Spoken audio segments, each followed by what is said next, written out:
최근 수련회 준비로 한동안 쉬고 있었지만 저희 청년부는 올 한 해 동안 함께 복음을 살펴보고 있었습니다.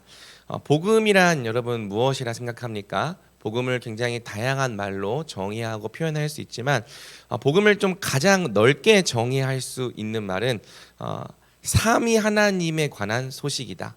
삼위 하나님께서 죄인인 우리를 위해서 어떤 일들을 행하셨는가에 관한 소식이다. 저는 한번 이렇게 정의해 보자고 했죠. 이 하나님께서 우리를 위해 행하신 일들 모두가 다 복음인데요.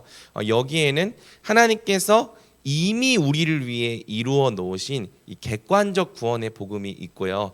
또 오늘 우리가 누릴 수 있게 하시는 주관적 구원의 복음이 있다고 말할 수 있습니다.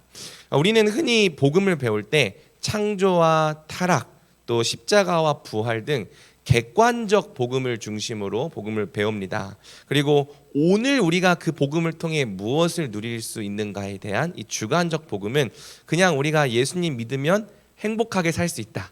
이 정도로 끝내고 마는 경우가 좀 많은 것 같아요. 그래서 우리는 대부분 교회를 오래 다녔을 때 객관적 복음에 대한 부분은 어느 정도 잘 이해하고 있고 정리도 하고 있지만 주관적 복음에 대한 부분에 정리가 약한 경우가 좀 있는 것이죠. 하지만 여러분, 우리가 사실 이 땅을 복음으로 살아내려면 객관적 복음뿐만 아니라 주관적 복음까지도 잘 알아야 할 것입니다. 우리가 주관적 복음에 대한 부분을 잘 알지 못하면 예수님께서 십자가 지신 것 따로, 그리고 오늘 내가 믿음으로 사는 것 따로가 되어 버리는 거죠.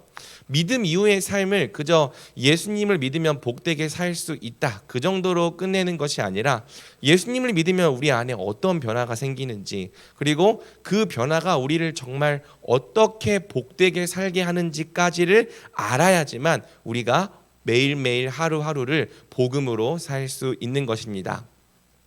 그런 면에서 우리는 믿음이 우리에게 가져온 변화를 크게 개인적인 측면과 공동체적인 측면 두 가지로 함께 살펴보았습니다. 먼저 개인적으로 믿음은 우리를 그리스도 안에 있는 존재, 그리스도와 연합된 존재가 되게 한다는 진리를 배웠죠. 예수님을 믿을 때 우리는 예수님 안에 들어가서 예수님과 연합하고 또 예수님의 모든 것을 값없이 누리는 자가 된다는 진리를 배웠습니다. 그리고 구원은 여기서 끝나지 않죠. 믿음은 공동체적인 변화도 가져오는데요. 바로 우리를 예수님이라는 하나의 머리 아래에 한 몸으로 연합된 존재, 곧 교회가 되게 한다는 진리를 우리가 배웠습니다. 우리는 예수님을 믿을 때 교회로 함께 연합되고 예수님 안에서 한 몸이 됩니다. 그래서 우리의 믿음과 우리의 성장은요, 교회와 상관없이 개인적으로 일어나는 것이 아니라 몸을 통해 우리가 성장하고 또 몸을 통해 우리가 거룩하게 되고 몸을 통해 예수님의 장성한 분량까지 세워져 간다는 진리를 배웠던 거예요. 이처럼 개인적으로는 그리스도와 연합한 자, 또 공동체적으로는 예수님을 머리 삼은 한 몸, 이것이 믿음 이후에 성도에게 일어난 존재적인 변화입니다. 성경이 말하는 모든 구원의 복은 바로 이 존재의 변화로부터 시작되는 거죠. 그리고 여러분, 이러한 존재의 변화에는 필연적으로 뒤따르는 삶의 변화가 있습니다. 왜? 존재가 바뀌면 삶도 당연히 바뀌게 되기 때문이에요. 그럼 우리 삶이 어떻게 바뀌는 것입니까? 바로 그리스도 안에서 한 몸으로 연합된 성도는 이제 서로를 사랑하며 살게 된다는 변화입니다. 이 서로 사랑하며 살게 된다는 변화가 사실은 성도의 삶을 가장 매력적이게 만드는 변화이고요. 오늘 우리가 이 땅에서 천국의 기쁨을 누리며 살게 되는 비결인 것이죠. 그러므로 저는 복음의 8번째 큰 주제로 그리스도와 연합된 성도들의 변화된 삶, 사랑이라는 주제를 오늘부터 3주간 여러분과 나눠 보려고 합니다. 제가 3주 동안 여러분 안에 꼭 심어주고 싶은 믿음은 바로 사랑도 복음이라는 믿음입니다. 그리고 이제 우리는 사랑할 수 있다는 믿음이죠. 사랑하는 여러분, 여러분에게 사랑은 복음입니까? 사랑이라고 하는 말을 들을 때 그것이 여러분 자신에게 복음으로 들려옵니까? 사실 많은 경우에 사랑은 우리에게 복음이 아니라 좀 어려운 율법과 명령처럼 느껴지기도 합니다. 사랑해야 한다는 것은 알고 또 사랑해야 된다는 것도 배웠지만 막상 실천하기에는 굉장히 어렵고 힘들고 부담스럽게 느껴지는 명령일 수 있는 거죠. 하지만 성경은 이제 예수님께서 우리 안에 이루신 구원으로 말미암아 우리가 사랑할 수 있는 백성이 되었다고 말하는 거예요. 본래 사랑할 수 없었던 죄인들이 이젠 사랑으로 천국의 의와 평강과 희락을 누리며 살게 되기 때문에 성경은 사랑도 우리에게 복음이다, 사랑이 우리에게 기쁜 소식이다 말해 주는 거죠. 하나님의 백성은요, 다름 아닌 서로를 사랑하기 때문에 가장 행복하고 복된 백성들인 것입니다. 그러므로 앞으로 3주간은요, 하나님의 백성을 가장 행복한 백성이 되게 하는 사랑이란 주제를 우리가 면면히 살펴보려고 합니다. 그리고 오늘은 첫 번째 시간으로 사랑이 기독교에서 어떤 위치를 차지하는가, 우리는 사랑하라는 명령을 어떻게 이해해야 하는가를 정리해 보려고 합니다. 여러분, 기독교와 사랑은 서로 어떤 관계가 있습니까? 우리는 사랑을 어떻게 이해하고 어떻게 바라봐야 합니까? 함께 성경을 통해 살펴보도록 하겠습니다. 우리는 흔히 기독교를요, 사랑의 종교라고도 부릅니다. 기독교는 그만큼 사랑을 크게 강조하는 종교고요, 사랑을 믿음의 핵심으로 여기는 종교죠. 하지만 기독교를 단지 사랑의 종교라고만 정의하기에는 좀 부족함이 있습니다. 왜? 사랑의 정의가 사람마다 다 다르기 때문입니다. 여러분, 사랑이라는 단어는 이 세상에서 가장 많이 사용되는 단어 중 하나입니다. 그런데 놀라울 만큼 그 뜻과 의미가 사람들마다 잘 일치되지 않는 단어기도 해요. 사람마다 다른 의미, 다른 정의로 사용하는 단어가 바로 사랑일 수 있다는 거죠. 예를 들어서 연인 사이에서도 이런 일이 벌어지는 겁니다. 이건 다 내가 너를 사랑해서 한 일이야. 그런데 듣는 사람은 어떻게 반응합니까? 아니야, 그건 나에게 사랑이 아니라 폭력이야. 나는 네가 그렇게 하는 것을 사랑으로 느끼지 않아. 그러니까 한 사람은요, 자기 기준과 자기 입장에서 이것이 사랑이라고 말하지만 다른 한쪽에서는 그것이 사랑으로 느껴지지 않는다고 말할 수 있는 거죠. 사랑에 대한 이해와 정의가 정말 가까운 연인 사이에서도 다를 수 있는 겁니다. 부모와 자녀 사이도 마찬가지죠. 부모는 자녀에게 이것이 사랑이라고 생각해서 이것저것을 하지만 자녀는 그것을 사랑이라고 여기지 않을 수 있습니다. 친구 사이에서도요, 이건 다 내가 너를 생각해서 한 일이야 라고 말하지만 오히려 그 일이 상대방을 어렵게 하고 힘들게 하고 분노하게 하는 일이 될 수 있는 거죠. 심지어 어떤 문제까지 벌어지냐면요, 같은 기독교끼리도 교단에 따라서 사랑을 다르게 정의하고 다르게 이해하기도 합니다. 그래서 기독교끼리도 이해하는 사랑의 정의가 다르기 때문에 너희는 사랑하지 않는다? 아니다, 그거는 온전한 사랑이라 할 수 없다. 이런 이 비난과 또 논란이 벌어지기도 하는 거죠. 그래서 여러분, 단지 기독교를 사랑의 종교라고만 부르기에는 좀 부족함이 있는 겁니다.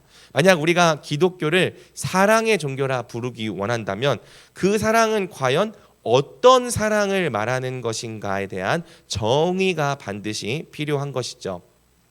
그럼 여러분, 기독교의 사랑은 대체 어떤 사랑입니까? 오늘 본문이 속해 있는 이 요한일서라는 책은요, 성경의 여러 책들 중에서도 사랑을 가장 잘 정의해 주는 책입니다.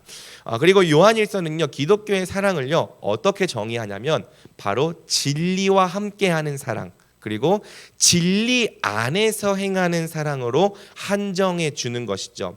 세상에 매우 다양한 형태의 사랑이 존재할지라도요, 성경은 그것을 오직 진리 안에서 행하는 사랑으로, 그것이 올바른 사랑이다라고 정의하고 있는 것입니다. 그렇다면 대체 진리 안에서 행하는 사랑이란 어떤 사랑인가? 그 내용이 요한일서 전반에 걸쳐서 계속 설명되고 있는데요. 오늘 본문에서는 좀 어떻게 설명하고 있는지 우리가 함께 살펴보기 원합니다.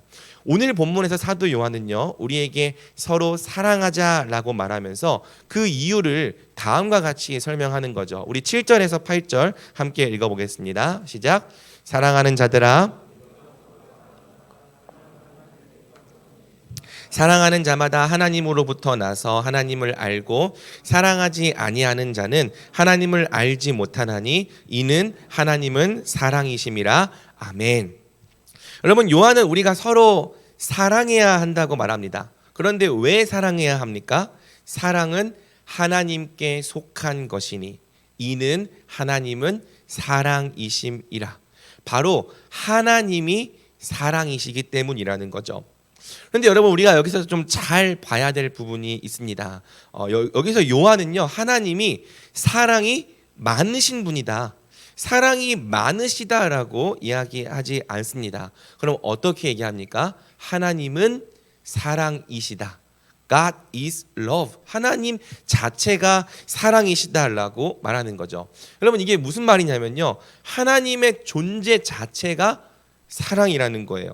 요한은 우리가 서로 사랑해야 될 당위를 다름 아닌 하나님의 존재에서부터 도출해내고 있는 것입니다.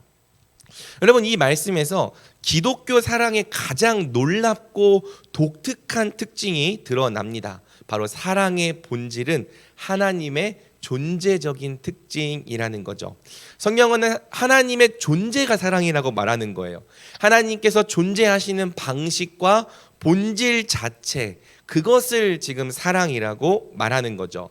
성경이 말하는 사랑의 개념, 사랑의 정의, 사랑의 기준, 사랑의 본질이 다 하나님의 존재로부터 도출된다는 굉장히 독특한 특징이 기독교에는 있는 것입니다. 그래서 성경은요, 사랑이 누구에게 속한 것이다? 하나님께 속한 것이다 말하는 거예요.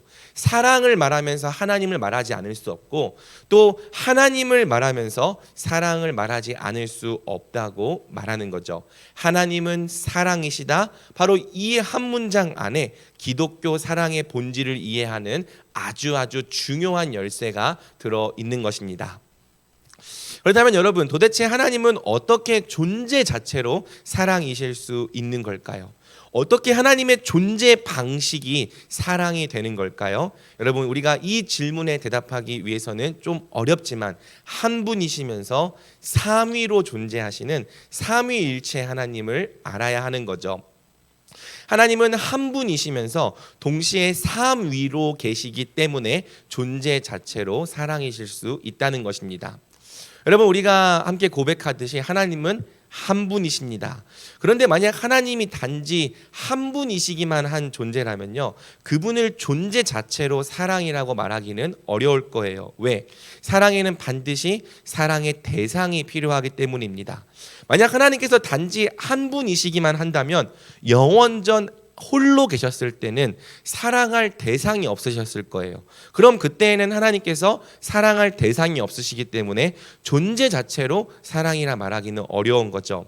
하지만 성경은 세상이 창조되기 전에도 영원부터 영원까지 하나님은 사랑이셨다고 말합니다. 왜? 하나님은 처음부터 삼위로 계시는 삼위일체 하나님이시기 때문이죠. 삼위 하나님은 영원 전부터 항상 아버지와 아들과 성령으로 함께 계셨습니다. 그리고 사랑 안에서 완전한 일치와 연합을 이루고 계셨죠. 삼위이면서도요, 사랑 안에서 모든 영광과 본질이 동일한 한 분으로 그분은 존재하셨던 것입니다. 여러분, 우리가 삼위 하나님에 대해 배울 때는요, 교리도 중요하지만 이 삼위 하나님이 서로 어떤 관계를 맺고 있는지를 잘 아는 것이 중요합니다. 여러분, 아버지와 아들과 성령은 대체 어떤 관계를 맺고 계셨습니까? 아버지는요, 아들을 영원히 낳으셨을 뿐만 아니라 아들을 영원토록 사랑하셨어요. 그리고 아들도 아버지에게서 받는 사랑을 기뻐하시며 그 사랑에 항상 반응하셨죠. 그리고 여러분, 여기서 중요한 게 뭐냐면 아버지와 아들이 서로에게 사랑을 표현하실 때 성령을 서로에게 주시는 방식으로 그 사랑을 표현하셨다는 것입니다. 성령을 주신다는 게 뭐냐면요, 이 성령은 아버지와 아들로부터 나오시는 영이시기 때문에 이 삼위 하나님께서 성령을 주신다는 것은 자기 자신을 주신다는 것과 똑같은 의미예요. 신기하죠? 우리가 우리 남들에게 우리 자신을 줄 때는 그것이 인격이 되지 않지만 이 아버지와 아들이 서로에게 자기 자신을 줄 때는 그 주는 행위 자체가 성령이라고 하는 인격으로 존재하시는 겁니다. 그래서 여러분, 아버지와 아들은 서로를 사랑할 때 자기 자신을 주는 방식으로, 아버지도 아들에게 자기를 주는 거고요, 아들도 아버지에게 자기를 주는 방식으로 서로를 사랑하셨던 거예요. 뿐만 아니라 아버지와 아들은 서로를 영화롭게 하고 또 서로를 높여주시기 원하셨던 거죠. 그래서 아버지는 죽기까지 아버지께 순종한 아들을 지극히 높여주셔서 모든 입이 자기 아들을 주라 시인하고 아들에게 영광을 돌리게 하십니다. 그러면서 아들이 영광 받는 것을 어떻게 보십니까? 질투하시나요? 그게 아니라 기뻐하는 거예요. 아들에게 영광을 돌리고 아들이 영광 받게 하시는 거죠. 그러면 아들은 또 어떻게 하십니까? 아버지의 영광을 위해 온 만물을 다스리고 통치하시다가 마지막 때에는 다시 모든 나라와 권세를 아버지께 올려드리는 겁니다. 이렇게 서로 영광을 돌리고 서로 높여주는 관계가 아버지와 아들의 관계인 거죠. 정리하면 삼위 하나님은 서로 어떤 관계를 맺고 계시는가? 삼위 하나님은요, 서로를 기뻐하시는 거예요. 그리고 서로를 높여주시려 하는 거고요, 서로에게 자기 자신의 전부를 내어주는 방식으로 존재하는 것입니다. 이게 삼위일체 하나님의 존재 방식인 거죠. 항상 서로를 기뻐하고 서로에게 영광 돌리시고 서로에게 자기의 모든 것을 내어주는 방식. 그리고 성경은요, 바로 삼위 하나님께서 존재하시는 이 방식을 사랑이라고 정의하는 거예요. 서로 기뻐하시고 높여주시고 자기 자신을 주는 이 존재 방식 자체를 사랑이라고 정의하고 있는 겁니다. 그래서 여러분, 하나님은 사랑이신 거예요.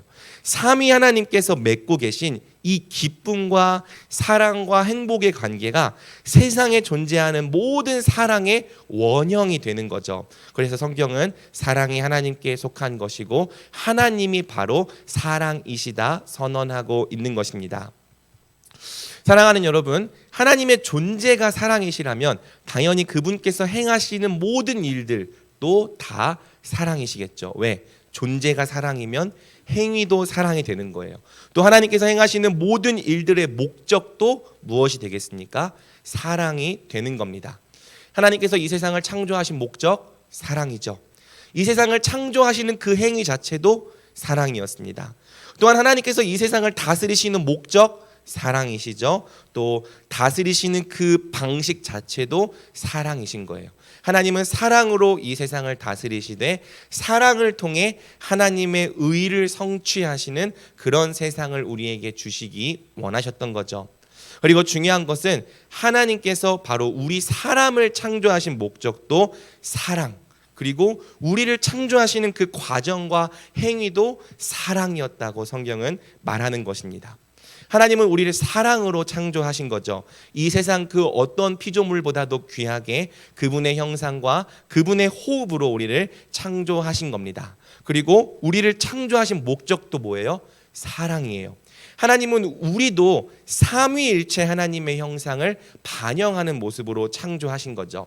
하나님께서 삼위이면서 한 분이신 것처럼 우리도 둘이서 한 몸을 이루는 존재, 여럿이서 함께 한 몸으로 존재하는 공동체적인 존재로 우리를 창조하신 겁니다. 그리고 여러분, 하나님은 우리도 하나님처럼 서로를 사랑하게 하신 거예요. 어떻게? 하나님께서 서로를 기뻐하시고 서로를 높여주시고 서로에게 자기 자신을 주는 것처럼 우리도 그렇게 사랑하도록 만드신 거죠. 우리도 서로를 기뻐하고 서로를 높여주고 서로에게 내 자신을 주는 방식으로 그렇게 존재하고 그렇게 살아가도록 우리를 창조하신 것입니다. 서로가 서로를 하나님처럼 사랑하게 하신 것, 이것이 하나님께서 우리를 창조하신 목적이에요. 사랑이신 하나님은 우리를 사랑하도록 창조하신 거죠.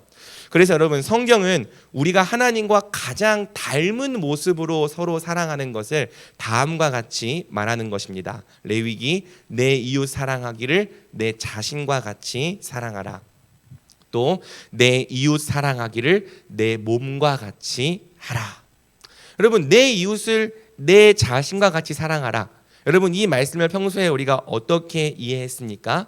여러분, 이 말씀의 비밀은 뭐냐면요, 바로 우리가 이렇게 사랑하는 것이 삼위 하나님과 가장 닮은 모습으로 사랑한다는 거예요. 하나님께서 서로를 영화롭게 하시며 서로에게 자기 자신을 주시는 것처럼 우리도 서로를 존귀하게 여기며 서로에게 자기 자신을 주는 방식으로 사랑하는 것, 그게 내 이웃 사랑하기를 내 자신과 같이 하라는 말씀의 비밀인 거죠. 그래서 여러분, 우리가 서로를 자기 자신처럼 사랑한다는 것은 사실 엄청나게 영광스러운 일이라고 할 수 있습니다. 왜? 사랑한다는 것은요, 본래 하나님께서 하시는 일이기 때문이에요. 하나님이 서로 영원부터 영원까지 행하셨던 그 일이 사랑이에요. 그런데 그분이 창조하신 우리도 하나님처럼 사랑한다? 그것은 우리가 하나님의 일에 참여하는 존재가 된다는 의미인 것입니다. 하나님께 속했고 하나님이 영원전부터 하시던 그 하나님의 일을 우리도 하는 방법, 그게 사랑인 거고요. 그렇기 때문에 사랑한다는 것은 사실 무거운 부담과 어려운 명령이 아니라 가장 영광스러운 일이 되는 거죠. 우리는 서로 사랑할 때 우리를 창조하신 하나님을 가장 많이 닮게 됩니다. 그리고 우리 안에 있는 삼위 하나님의 형상을 가장 온전하게 또 찬란하게 빛내는 방식이 무엇입니까? 그게 서로를 자신과 같이 사랑하는 거죠. 우리가 하나님의 영광을 위해 살고 영광을 드러낸다는 것은 단지 하나님을 위해서 뭔가 엄청나고 위대한 일을 하는 게 아니라 우리가 하나님과 닮은 모습으로 서로를 사랑하면 바로 그 모습에서 하나님이 나타나고 하나님이 드러나고 하나님의 영광이 보여지게 되는 것입니다. 그러므로 사랑은 하나님을 닮는 가장 영광스러운 일이고요, 신자들이 추구해야 될 최고의 목적이 되는 것입니다. 사랑하는 여러분, 오늘날 우리는요, 안타깝게도 죄로 말미암아 왜곡되고 부패한 세상을 살아가고 있습니다. 그리고 세상이 왜곡되고 부패되어 있기 때문에 우리가 이 세상에서 경험하는 사랑도 왜곡되고 부패되어 있는 경우가 굉장히 많은 거죠. 여러분, 우리가 이 땅을 살아가는 데 있어서 고통과 어려움을 당하는 많은 이유는 단지 우리가 돈이 없기 때문이 아니에요. 돈이 있고 없고를 떠나서 우리를 더 힘들게 하는 문제가 있습니다. 바로 우리가 이 땅에서 끊임없이 이 관계들 속에서 망가진 사랑을 받고 망가진 사랑을 경험하고 또 우리 자신조차도 망가진 사랑을 하게 되는 것, 바로 이 부분이 우리의 삶을 고통스럽게 만드는 굉장히 큰 문제와 원인이 되는 거죠. 우리는 본래 온전하고 건강한 사랑이 있어야 할 자리에 왜곡된 사랑이 자리 잡는 것을 자주 경험합니다. 남편과 아내 사이에는 거기에 걸맞는 건강한 사랑이 있어야겠죠. 근데 이 사이에 뭐가 들어옵니까? 왜곡된 사랑이 들어오는 거예요. 부모와 자녀의 사이에도 하나님께서 본래 의도하신 건강하고 아름다운 사랑이 있겠죠. 그런데 이 자리에 뭐가 들어오는 겁니까? 왜곡되고 오염된 사랑이 들어오는 겁니다.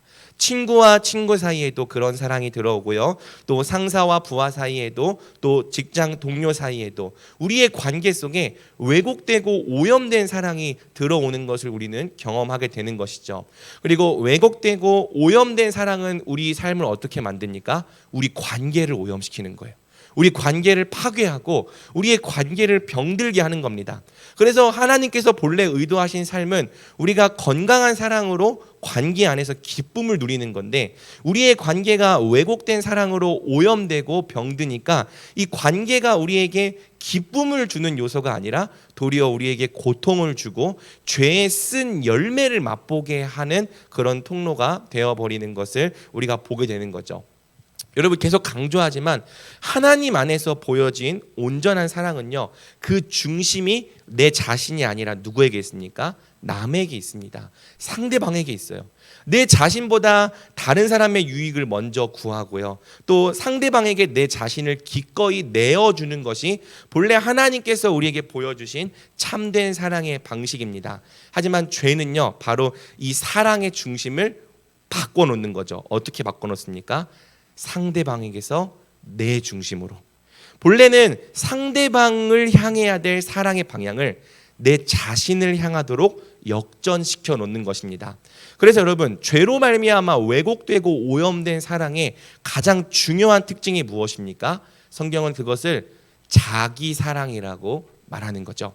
자기 사랑이야말로 죄로 말미암아 왜곡되고 오염된 이 사랑의 가장 주요한 특징인 것입니다. 여러분, 분명 세상 사람들도요, 사랑을 해요. 그리고 꼭 왜곡된 사랑만 하는 것이 아니라 정말 헌신적으로 자기를 내어주며 아름다운 모습으로 사랑하기도 합니다. 왜?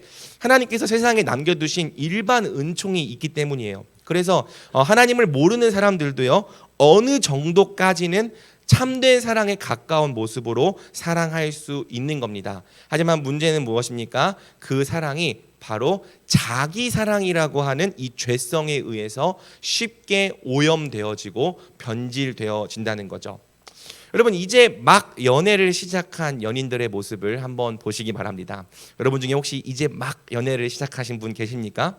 여러분, 이제 막 연애를 시작한 사람들의 그 관계의 특징이 뭐예요? 마치 서로에게 자기 자신을 다 줄 수 있을 것처럼 헌신적으로 사랑한다는 겁니다. 상대방이 기뻐할 수만 있다면 그 어떤 노력과 희생도 아끼지 않는 거죠.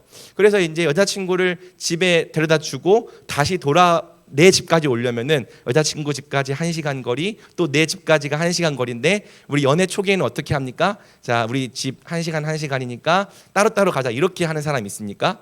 지금 여러분의 남자친구가 그렇게 한다, 빨리 헤어지시기 바랍니다. 자, 처음부터 그러면 이제 결혼 때는 뭐 답이 없어요, 여러분. 자, 아무튼 처음에 어떻게 합니까? 그래, 데려가서 또 가는 시간마저도 너무 소중하고, 왜 좀 찔리십니까 지금? 아무튼 가는 시간마저도 소중해서 막 얘기하고 가고, 또 이렇게 여자친구와 이렇게 갔던 그 시간이 아깝지가 않은 거잖아요. 그리고 돌아가면서도 또 그냥 가지 않죠. 전화기를 꺼내서 전화 통화하면서 또 그 시간마저도 교제하는 시간으로 사용하는, 여러분, 참된 사랑의 원형이 바로 여기에 있다고 느껴질 정도입니다. 하지만 많은 경우에 문제가 뭐냐면요, 연인들 간의 사랑이 점점 시간이 흘러감에 따라서 자기 사랑으로 오염되기 시작한다는 거예요. 처음에 우리가 호르몬의 작용 때문에 막 모든 걸 다 줄 수 있을 것처럼 사랑했는데요, 그런 모습이 시간이 흐를수록 온데간데 없이 사라져 가는 거죠. 그리고 어떻게 됩니까? 이제는 먼저 내 만족과 내 유익을 충족시키려고 상대방을 통제하려는 모습으로 바뀌어 가는 것입니다. 여러분, 처음에는 내 자신보다 상대방의 유익을 더 먼저 구했던 관계가 이제는요, 자기 사랑을 실현하고 자기 사랑을 확장하려는 관계로 변해가는 거예요. 나를 사랑하기 위해서, 그리고 내가 사랑받기 위해서 연애를 하는 거죠. 사랑하고 연애하는 이유가 나를 위해서가 되는 겁니다. 그래서 상대방을 자꾸만 통제하려고 하고 또 내가 원하는 대로 조종하려 하는 관계로 바뀌어져 가는 거예요. 많은 연애가 후반부로 치달을수록 점점 더 자기 사랑과 자기 사랑이 서로 부딪히고 싸우고 충돌하는 관계가 되는 이유가 바로 이것입니다. 점점 갈수록 나를 내어줄 생각이 없어져요. 그럼 어떻게 됩니까? 너를 나한테 내어놓으라고, 너를 먼저 나한테 맞추라고 서로 요구만 하는 관계가 되어가는 거죠. 그리고 상대방이 내가 원하는 수준만큼 맞춰주지 않으면 어떻게 됩니까? 서운해하면서 너가 처음에는 안 그랬는데 변했다, 이렇게 변했다, 서운함을 자꾸 토로하는 관계로 바뀌어가는 겁니다. 그래서 여러분, 세상에 굉장히 많은 종류의 연애가 있는 것처럼 보이지만 생각보다 많은 연애가 정말 똑같은 이유로 끝이 나요. 어떻게 끝이 나는 거죠? 처음에는 뜨겁게 사랑했던 그 타올랐던 사랑이 나중에는 서운함만 가득한 관계로 끝납니다. 마지막에 가 있더니 남은 게 뭡니까? 서운함만 남아 있는 거죠. 왜 내가 원하는 만큼 날 사랑해 주지 않는가? 여러분, 왜 그토록 처음에는 아름답고 달달하고 행복했던 관계가 이토록 비참하고 고통스럽고 서운함만 가득한 관계로 끝이 나는 걸까요? 바로 서로의 유익을 구하던 사랑이 자기 사랑으로 변질되기 때문입니다. 그리고 여러분이 서로 사랑하는 사이가 될수록 여러분 안에 숨겨져 있던 자기 사랑의 죄성이 끊임없이 올라오기 때문이죠. 그래서 어쩌면 연애는 참 거룩해지는 성화의 시간일 수 있어요. 왜? 연애할 때 나도 알지 못했던 이 내 모습을 많이 보게 되거든요. 그래서 야, 내가 이토록 내 자신을 사랑하는 자기 사랑으로 가득한 사람이었구나라는 걸 가장 많이 보게 되는 시간이 연애의 기간이기도 합니다. 자기 사랑이 통제가 되지 않고 극에 치달을 때 가장 가까웠던 연인조차도요, 끔찍하고 서로 고통만 주는 관계가 될 수 있는 거죠. 물론 모든 연애가 다 이렇게 끝나는 건 아니겠지만 생각보다 많은 연애들이 바로 이 자기 사랑의 문제 때문에 끝나고요. 이 자기 사랑의 문제를 해결하지 못하는 연인 관계는요, 또 다른 사람과 만난다고 할지라도 여전히 같은 방법으로 끝이 날 문제가 확률이 높은 것입니다. 그럼 여러분, 연인 간의 관계만 그렇냐? 그렇지 않죠. 가장 숭고해 보이는 부모의 사랑조차도 때로는 자기 사랑으로 오염되기도 합니다. 처음에는 자녀의 유익과 자녀의 기쁨을 위해 사는 것이 당연했어요. 내 자녀가 그저 건강하고 행복하고 또 하나님께서 주시는 기쁨을 누리며 살기 원했던 거죠. 그런데 시간이 흐를수록 점점 더 자녀가 어떤 대상이 되어갑니까? 부모의 자아를 확장하고 투영하는 대상이 되어 갑니다. 자녀를 독립된 인격체로 존중하는 것이 아니라 부모의 어떠한 것을 실현하는 자아 실현과 또 자기 사랑의 도구가 되기도 하는 거죠. 그럼 여러분, 이 부모와 자녀의 관계가 그렇게 자기 사랑으로 왜곡되고 오염될 때 자녀는 그 안에서 사랑을 느끼기보다는 이 말로 다할 수 없는 고통과 끔찍한 부담감을 느끼게 되는 거예요. 여러분, 죄인들의 관계는요, 이렇게 자기 사랑이라고 하는 독에 오염되기가 쉬운 거죠. 친구들 간의 관계도, 직장 동료 간의 관계도, 또 상사와 부하 관계도 자기 사랑이라는 끔찍한 독에 쉽게 왜곡되고 오염되는 것입니다. 그래서 여러분, 우리가 이 땅을 살아가다 보면은 대체 온전하고 건강한 관계가 존재하기는 하는 걸까 싶을 정도로 왜곡되고 오염된 관계들을 많이 보고 만나고 경험하게 되는 거예요. 그리고 여러분, 내게 가까운 주변의 관계들이 왜곡되고 오염된 관계들로 가득할수록 내가 살아가는 세상이 끔찍하고 외롭고 고독한 세상이 되어가는 겁니다. 그러니까 여러분 주변의 관계들이 건강하고 온전한 사랑으로 차 있다면 그 삶은 행복한 인생이 될 수 있지만, 정말 가까운 관계와 또는 직장에서 만나는 사람들과 또 친구들과의 관계가 온통 왜곡되고 오염되어 있다면 우리의 인생이 끔찍할 수밖에 없는 거죠. 하지만 사랑하는 여러분, 우리가 기뻐할 수 있습니다. 그리고 안심할 수 있습니다. 왜? 성경은 참된 사랑의 부재를 경험하고 있는 우리에게 이렇게 말해주는 거죠. 참된 사랑의 원형은 하나님이시다. 가장 완전하고 온전한 사랑의 원형이 바로 우리 삼위 하나님 안에 있다. 그러므로 누구든지 예수님을 믿고 하나님에게서 난 자들은 하나님이 사랑이신 것처럼 그도 사랑할 수 있게 된다. 하나님은 우리 삶 가운데 하나님을 닮은 사랑을 회복하여 주신다. 그래서 사랑이 바로 복음인 것입니다. 하나님은 온통 망가지고 왜곡된 사랑을 경험하며 살아가는 우리에게 뭐가 진짜 온전하고 또 참된 사랑인지 그 원형을 우리에게 보여주시고 제시해 주시는 거예요. 그리고 보여주실 뿐 아니라 누구든지 이 복음의 약속을 믿고 또 복음의 은혜를 따라가는 자들은 이 사랑을 우리가 누릴 수 있고 또 행할 수 있고 회복해낼 수 있다고 약속해 주시는 거죠. 사랑할 수 없었던 우리가, 또 온통 망가지고 왜곡된 사랑밖에 모르던 우리가 다시 하나님처럼 사랑할 수 있는 길이 열린다고 성경은 말해주는 것입니다. 그래서 성경은 사랑도 복음이다 말해주는 것이죠. 사랑할 수 없었던 죄인들이 다시 예수님을 통해 사랑하게 된다는 것은 복음의 한 지엽적인 복이 아니라 복음의 가장 크고 주요하고 핵심적인 복인 것입니다. 사랑하는 여러분, 결국 참된 구원과 거룩함과 경건은요, 죄인들의 본성인 자기 사랑에서 벗어나는 거예요. 그리고 자기 사랑에서 벗어나 하나님을 닮은 사랑으로 나아가는 게, 그게 구원이고 그게 자유고 그게 경건함인 거죠. 전에는 자기밖에 몰랐습니다. 자기밖에 사랑할 줄 몰랐습니다. 자기밖에 사랑할 줄 모르던 죄인이 이제 하나님을 알아가고 그 은혜를 따라 회복되어져 감에 따라서 하나님을 사랑할 줄 알게 되고, 또 다른 이웃들도 자신과 같이 사랑할 수 있게 되어가는 겁니다.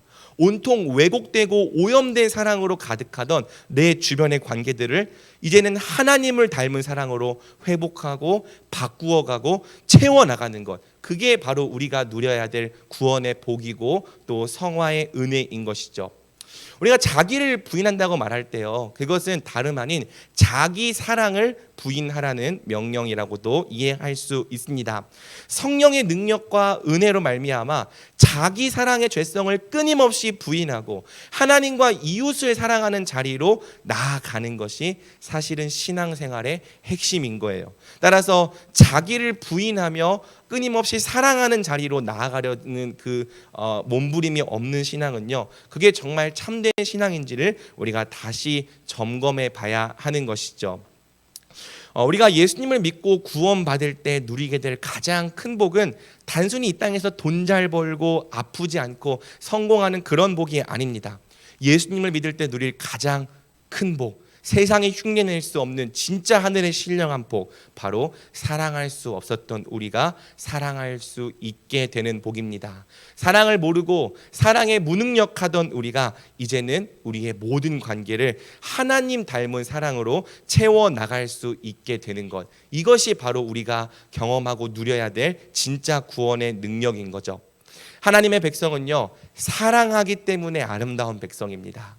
또 사랑하기 때문에 행복한 백성입니다. 그리고요, 사랑하기 때문에 가장 매력적인 백성입니다.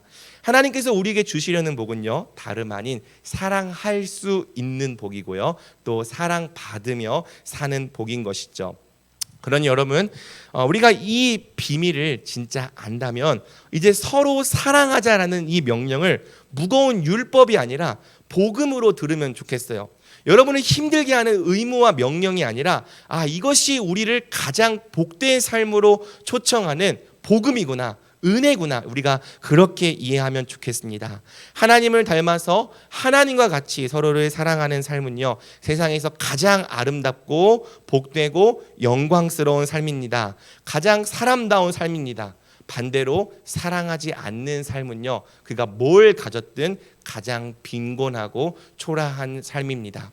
그러므로 우리 대전중앙교회 청년부가 하나님을 닮아 서로를 자기 자신과 같이 사랑하는 복된 삶을 사모할 수 있기를, 또 그런 사랑을 실천하고 연습하고 일으켜 나가는 공동체가 되기를 우리 주님의 이름으로 축복합니다. 아멘. 자, 한편 성경은요, 사랑이 단순히 하나님의 수많은 뜻 중에 하나가 아니라 도리어 하나님 뜻의 전부이며 모든 것이라고 말합니다. 로마서 13장 8절에서 10절은요, 하나님의 율법과 사랑이 서로 어떤 관계인지를 다음과 같이 설명해 주고 있는데요, 우리 로마서 13장 8절에서 10절 조금 길지만 함께 읽어보겠습니다. 시작. 피차 사랑의 빛 외에는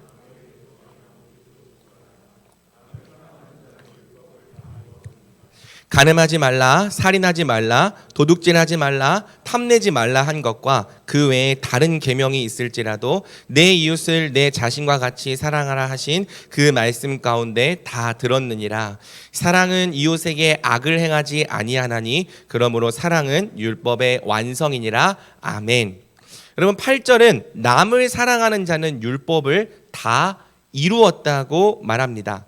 간음하지 말라, 살인하지 말라, 도둑질하지 말라, 탐내지 말라, 여러 계명들이 있을지라도 이 모든 계명들이 다 어디에 들었습니까? 내 이웃을 내 자신과 같이 사랑하라 하신 한 말씀 안에 들었기 때문이죠. 그래서 누구든지 남을 사랑하는 자는요, 율법을 다 이룬 자, 하나님의 뜻을 완성한 자가 되는 겁니다. 같은 맥락에서 갈라디아서 5장 14절도 다음과 같이 말합니다. 온 율법은 내 이웃 사랑하기를 내 자신같이 하라 하신 한 말씀에서 이루어졌나니, 이 말씀과 같이 온 율법은 내 이웃 사랑하기를 내 자신과 같이 하라 하신 한 말씀에서 이루어지는 거죠. 이처럼 형제를 사랑하는 것은요, 그저 하나님의 수많은 뜻 중에 실천해야 될 한 가지가 아닙니다. 형제를 사랑하는 것은요, 율법 전체의 요약이고 본질이고 완성입니다. 그래서 여러분, 형제를 사랑하지 않는 자, 나는 사랑하는 삶을 살지 않겠다고 말하는 자는요, 하나님의 수많은 뜻 중에 한 가지를 버린 자가 아니라 하나님의 뜻 전체를 다 버리는 자가 되는 거예요.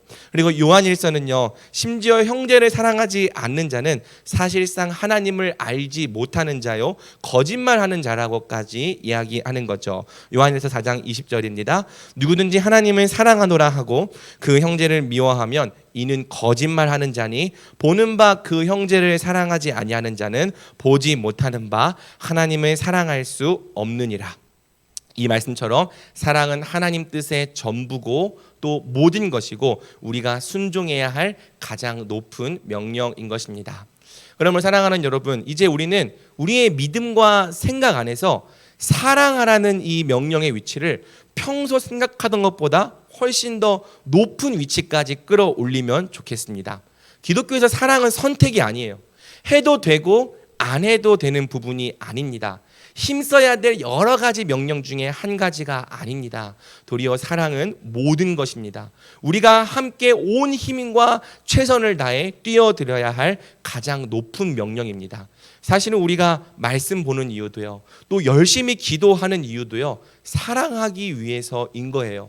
우리는 하나님을 사랑하기 위해서, 또 이웃을 사랑할 능력을 얻기 위해서 말씀도 보고 기도도 하고 은혜의 방편에 힘쓰는 것이죠. 사랑은 우리 모두의 가장 높은 목적인 것입니다.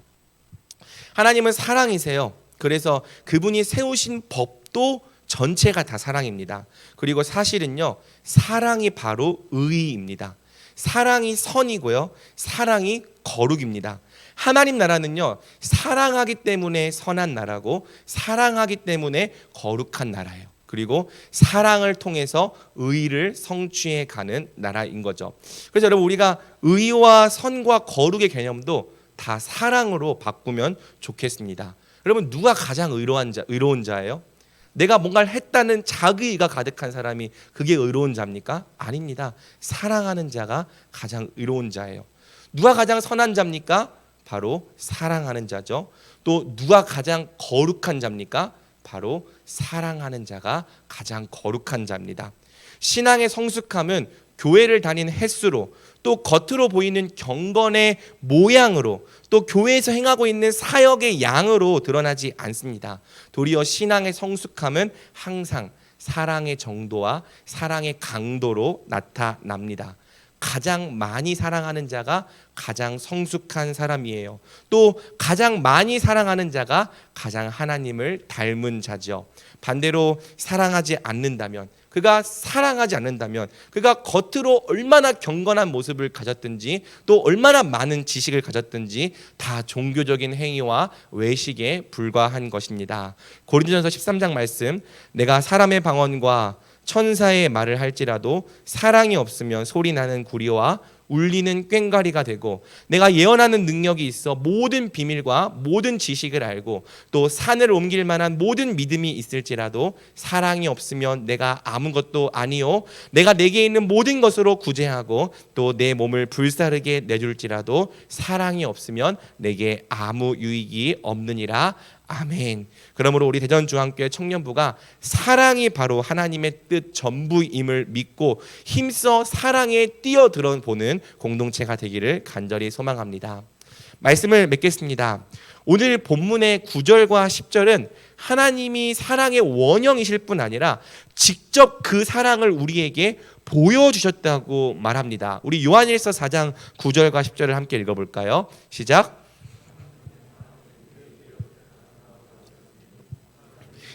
독생자를 세상에 보내심은 그로 말미암아 우리를 살리려 하심이라.